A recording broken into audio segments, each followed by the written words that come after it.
Ever get the feeling some politicians toss out the phrase threat to democracy just to shut everyone up? Like they're trying to end the conversation before it even starts. Yeah, it's a powerful card to play. Well, today we're diving into this really interesting piece by Jonathan Chait. It was in New York Magazine a couple years back, but man, it's like he was writing about today. Oh, absolutely. And it was actually right after those attempted assassinations against Donald Trump, which makes his point even more powerful, I think. Right, like he saw something happening there. Exactly. So what's the big idea? What's Chait worried about? Well, he's pushing back against this idea that's been gaining a lot of traction lately, this idea that if you criticize a politician, Yeah.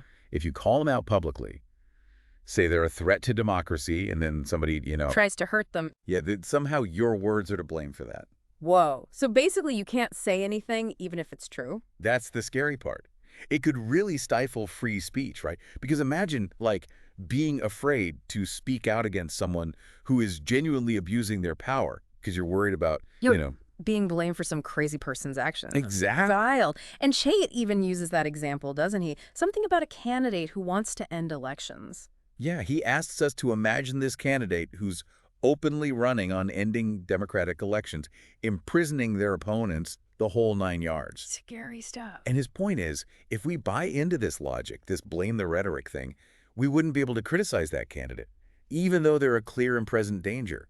It just shows you how absurd that line of thinking really is. And the thing is, it's not just theoretical, right? Like, people are actually using this argument to shut down debate in the real world. Oh, absolutely. Like that whole thing with Hakeem Jeffries. Yeah. Didn't he literally just use the word, like, stop in a tweet about MAGA Republicans or something? Yeah, he was calling for people to, like, stop this very specific group, extreme MAGA Republicans, and suddenly it's like, oh, look, inciting violence, Right. Like Molly Hemingway calling it eliminationist rhetoric. Eliminationist rhetoric. Yeah, whatever that even means. So, like, anyone who supports these politicians can just play the victim whenever someone criticizes them. That's the thing. It creates this crazy double standard, right? Especially because, hello, we're talking about the era of Donald Trump. Talk about inflammatory rhetoric. Okay, but some people might say, oh, that's just Trump being Trump. Like, he's just saying outrageous stuff, trying to get a rise out of people. Is that really the same as, like, inciting violence? There's a difference between, like, being provocative and actively trying to dismantle democratic norms, which is what Trump was doing constantly. How so? He basically made it so any criticism, whether it was coming from journalists, other politicians, even, like, judges, was a direct attack on America. Right. Protests were suddenly violent mobs. Bad press was automatically election interference. And the thing is, those words have real-world consequences. Yeah, and it's not just, like, hurt feelings, right? Right. It's scarier than that. Way scarier. Like yeah. that whole thing with the Haitian immigrants? Oh, man. That was messed up. That was terrifying, actually. For people who don't remember what happened. So Trump starts spreading these totally unfounded rumors about Haitian immigrants supposedly, like, taking over some town in Ohio. Right. And guess what happens? Bomb threats Uh-huh. against schools. Businesses shutting down. People are terrified. And when he's asked to say something to, like, calm things down, denounce the threats, what does he do? Let me guess. He made it worse. Doubles down. Just pours fuel on the fire. Wow. So, like, this idea that we can't call out dangerous behavior because it might lead to, I don't know, what, more dangerous behavior? It's letting these people off the hook. It's giving them a free pass to just keep doing whatever they want. So where does that leave us? Like, are we just supposed to sit here and take it? Well, I think Chait's real point is that we can't. Right. Like, if we can't call out dangerous behavior, then who will? And we're right back where we started, because doesn't that just give politicians a free pass to say and do whatever they want? It's definitely a slippery slope. Mm-hmm.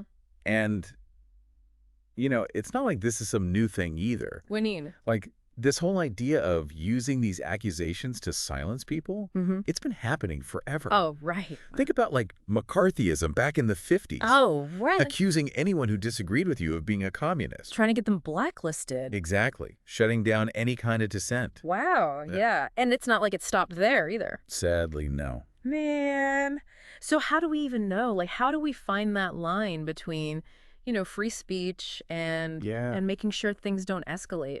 I don't think there's, like, an easy answer. I really don't. Right. But, I think it starts with just being really, really careful about the information we consume. Like, what are we reading? Who are we listening to? That whole thing. All of it. Yeah. And just asking ourselves, like, who benefits from this narrative? Right. Okay. Yeah. Is there a real risk here?